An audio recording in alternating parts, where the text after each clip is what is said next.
കോഴിക്കോട്ട് നടക്കുന്ന UDF തെരഞ്ഞെടുപ്പ് കൺവെൻഷനിൽ രാഹുൽ ഗാന്ധി പങ്കെടുക്കില്ല. സോണിയാഗാന്ധി ആശുപത്രിയിലായതിനാലാണ് രാഹുൽ പങ്കെടുക്കാത്തത്. പകരം Mallikarjun Kharge guarantee bus flag off ചെയ്യും. സമീർ വിശദാംശങ്ങളുമായി നമ്മോടൊപ്പം. സമീർ, രാഹുൽ ഗാന്ധി വരുന്നതിന്റെ വലിയ ആവേശത്തിലായിരുന്നു അവിടെ പ്രവർത്തകരൊക്കെ ഉണ്ടായിരുന്നത്. ഇപ്പോൾ രാഹുൽ പെട്ടെന്ന് യാത്ര മാറ്റിയതിന്റെ പിന്നിൽ സോണിയാഗാന്ധിയുടെ ആരോഗ്യാവസ്ഥ മോശമായി എന്ന രീതിയിൽ വാർത്തകളുണ്ടോ? അപ്പോൾ പകരം ഖാർഗെ എപ്പോഴെത്തും?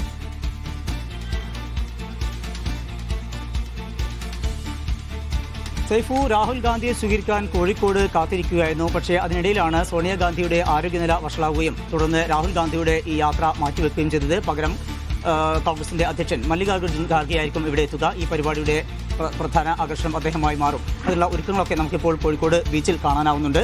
ഒരു മഹാ റാലി തന്നെയാണ് കോഴിക്കോട്, അതുപോലെ വയനാട്, കണ്ണൂർ, മലപ്പുറം ജില്ലകളിൽ നിന്നുള്ള സ്ഥാനാർത്ഥികൾ ഉൾപ്പെടെ പങ്കെടുക്കുന്ന ഒരു വലിയ റാലിക്കാണ് ഇവിടെ സജ്ജീകരിച്ചിരിക്കുന്നത്. ഒപ്പം തന്നെ അതുമായി ബന്ധപ്പെട്ട് കോൺഗ്രസിന്റെ വരും വർഷങ്ങളിൽ അവർ നടപ്പാക്കാൻ പോകുന്ന പ്രധാനപ്പെട്ട പദ്ധതികളെ സംബന്ധിച്ചുള്ള വിശദീകരണം കൂടി ഉണ്ടാകും. അതുമായി ബന്ധപ്പെട്ട് ഒരു ഗ്യാരണ്ടി കാർഡ് പുറത്തിറക്കാനുള്ള നീക്കങ്ങളും ഉണ്ടായിരുന്നു. അതിന്റെ ഭാഗമായിക്കൊണ്ട് ഒരു പ്രത്യേകമായിട്ടുള്ള ബസ് തന്നെ ഇവിടെ സജ്ജീകരിച്ചിട്ടുണ്ട്. അതിനകത്തേക്ക് ഇനി രാഹുൽ ഗാന്ധിക്ക് പകരം മല്ലികാർജുൻ ഖാർഗെ ആയിരിക്കും ഈ വാഹനത്തിന്റെ ഫ്ലാഗ് ഓഫ് ചെയ്യുന്നതും അതുപോലെ ഈ പദ്ധതികളെ സംബന്ധിച്ചുള്ള വിശദാംശങ്ങൾ നൽകുകയും ചെയ്യുക. എന്തായാലും വൈകിട്ട് 5 മണിയോടുകൂടി തന്നെ റാലി നടക്കും. അതിലുള്ള ഒരുക്കങ്ങളെല്ലാം തന്നെ പുരോഗമിക്കുകയാണ്. സൈഫു.